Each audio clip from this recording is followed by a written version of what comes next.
Now, what is a universal concept that we humans will experience one day? Better yet, what is a concept that we all present a fear of? Death.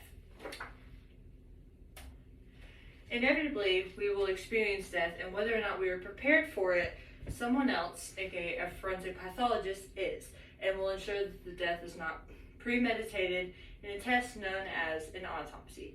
Now, I've done extensive research on this topic, reading many articles in journals by very distinguished forensic pathologists in their respective field. Now, an autopsy is a medical examination after death to find the manner or cause of death, aka a COD. Now, today we will be discussing what it is and how it is performed, and also why they are implemented in certain cases. Now, the best place to start is to actually find out what a forensic autopsy is, the origin, and how it's performed. So let's jump in. Now, there are two types of autopsies. There's a clinical and a forensic. Now, we're going to be focusing on forensics today. Now, Cleveland Clinical's article on the art of autopsy actually says that the word autopsy comes from the Greek word autopsia, which is to see for oneself. And an autopsy is also known as a post-mortem, which has a direct translation of after death.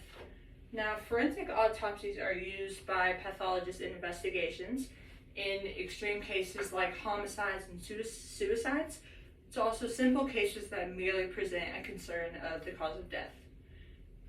Now, in the U.S., forensic autopsies are only ordered under specific legal criteria.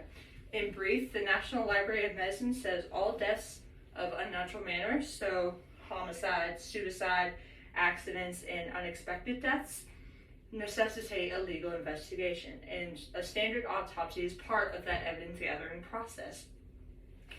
Now, Kim Cervena's Atlas of Adult Autopsy, a guide of modern practice, says that a forensic autopsy covers the same ground as a clinical but goes further into detail of injuries and samples of COD. In a forensic autopsy, injuries like blunt force trauma and abrasions, different patterns and bruises are taken into account, while in clinical, bruises are not necessarily taken into account because in a clinical autopsy, more than likely, a cause of death has already been determined. Whereas in a forensic, the whole point of the autopsy is to find a cause of death. So no cause of death is predicted, it's going in completely almost blind. Now, a standard forensic autopsy will take about 2 to 4 hours for a full body exam. And unlike on TV, preliminary results actually don't come until about 2 or 3 days later, while a full report can take up to 6 weeks. Now that we've established what it is, let's discuss why certain aspects are taken into account. To conduct a proper and full forensic autopsy, a pathologist must trace and account for all ante, peri, and post-mortem injuries, and also, as well as the specific cause of death and or a potential forensic countermeasure, which is a detail meant often to throw off an investigation. An ante-mortem injury happens while the vital organs are still functioning, aka when the person is alive and breathing. Perimortem injuries happen near or at the time of death, and which can also mean that they show no signs of healing, or they don't develop as quickly, so often they can be disguised as either an ante-mortem injury or a post-mortem injury. Very rarely can a pathologist actually distinguish that it is a direct perimortem injury.